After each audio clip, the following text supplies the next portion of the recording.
السلام علیکم واداب۔ کیا سچ بولنے کی سزا قید ہے؟ کیا حق اور انصاف کی آواز بلند کرنا اس معاشرے میں جرم بن چکا ہے؟ ایک ایسی دھاڑ جو گونجنی چاہیے تھی، آج اسے زنجیریں پہنانے کی کوشش کیوں ہو رہی ہے؟ جی، آج ہم بات کر رہے ہیں ربانی سید صاحب کی۔ ذرائع جو بتا رہے ہیں وہ یہ کہ وہ ایک ایسے شخص ہیں جو سماجی بے حیثی اور خاص طور پر جو وقف ادارے ہیں ان میں جو مبینہ بے ضابطگیاں ہیں ان کے خلاف وہ آواز اٹھاتے رہے ہیں۔ وقف یعنی وہ املاک جو اللہ کے نام پر ہیں، عوام کی فلاح کے لیے۔ بالکل۔ تو ذرائع کے مطابق ربانی سید صاحب وہ ہیں جو ادارے کے اندر کی بے قاعدگیوں کو سامنے لاتے ہیں، وسل بلور جنہیں کہتے ہیں، اور یہ بھی کہا جاتا ہے کہ ان کے دل میں قوم کا درد ہے جو انہیں بے چین رکھتا ہے۔ مگر یہی بے چینی، یہی بے باکی کیا ان کے لیے مصیبت بن گئی؟ اطلاعات تو یہی ہیں کہ وہ آج سلاخوں کے پیچھے۔ آخر ایسا کیا ہوا؟ کیا وجہ صرف یہی تھی کہ وہ ان سچائیوں سے پردہ اٹھا رہے تھے جن پر شاید کچھ لوگ پردہ ڈالے رکھنا چاہتے تھے؟ احمد آباد ہے، پھر گجرات اسٹیٹ وقف بورڈ، جی اور سرکھیج روزہ کمیٹی بھی، یہ اہم ادارے ہیں۔ ان کی بنیادی شکایت، جیسا کہ بتایا گیا، یہی تھی کہ قوم کی امانت یعنی وقف جائیدادیں ان کا صحیح استعمال نہیں ہو رہا۔ بالکل صحیح استعمال نہیں ہو رہا، فیصلے وقت پر نہیں ہوتے جس سے مستحقین متاثر ہوتے ہیں، اور شفافیت وہ نہیں ہے۔ وہ جواب دہی مانگ رہے تھے۔ ان کا انداز بیاں وہ تو واقعی بے باک تھا، سنا ہے، مطلب منہ پر سچ کہہ دینے والا۔ لیکن ذرائع یہ بھی اشارہ کرتے ہیں کہ کچھ لوگ ان کے اسی انداز کو شاید ان کی کمزوری سمجھتے تھے، کہ وہ معاملات کو جلد ذاتی رنگ دے دیتے ہیں۔ کیا یہ ممکن ہے کہ ان کا طریقہ کار ہی ان کے لیے مشکلات لے آیا؟ یہ ایک پیچیدہ صورتحال ہے۔ اصل میں یہاں مجھے ایک شعر یاد آتا ہے، کچھ تو مجبوریاں رہی ہوں گی، یوں کوئی بے وفا نہیں ہوتا۔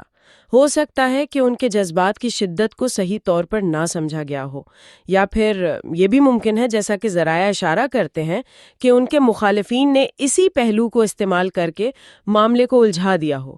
خیر، اصل حقیقت تو تحقیقات کے بعد ہی سامنے آئے گی۔ ذرائع ایک پرانے واقعے کا بھی ذکر کرتے ہیں۔ ان کے ایک مخالف تھے یاسین سید صاحب، ان سے شدید نظریاتی اختلاف تھا، مگر کہا جاتا ہے کہ یاسین صاحب نے ذاتیات پر حملہ نہیں کیا، سادات کے احترام میں۔ یہ ایک ظرف کی بات تھی۔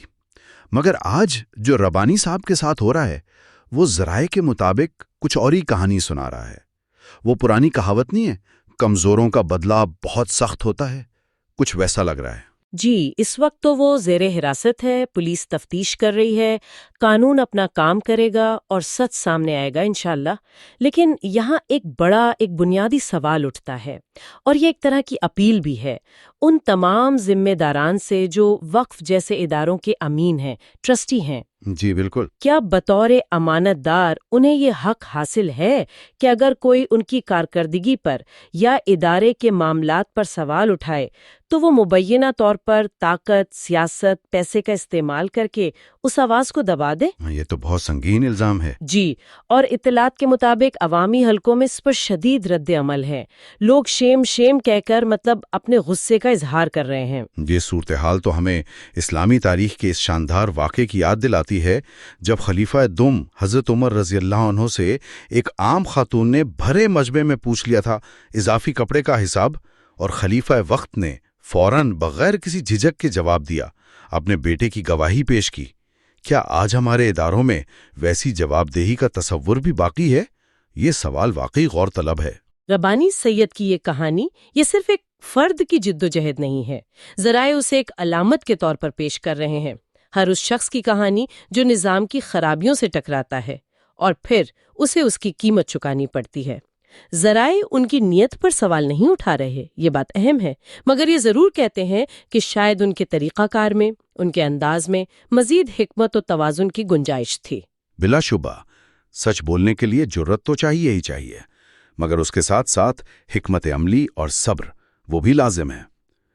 ہم امید کرتے ہیں کہ ان کی مشکلات آسان ہوں، لیکن یہ واقعہ ہمیں بحیثیت معاشرہ یہ سوچنے پر مجبور کرتا ہے کہ کیا ہم واقعی اپنے اداروں میں شفافیت اور جواب دہی چاہتے ہیں یا صرف باتیں کرنا ہی کافی سمجھتے ہیں۔ اور آخر میں سامعین کے لیے ایک سوال چھوڑا جاتا ہے، کیا ہمارا معاشرہ حق گوئی اور سچ کی آواز بلند کرنے والوں کا محافظ بننے میں ناکام ہو رہا ہے؟ خدا حافظ. Qureshi, and this program is non-political, social, and without prejudice or with any intention of defaming any person written, for sole academic purposes in defense of right protections of social activists. Khuda Hafiz.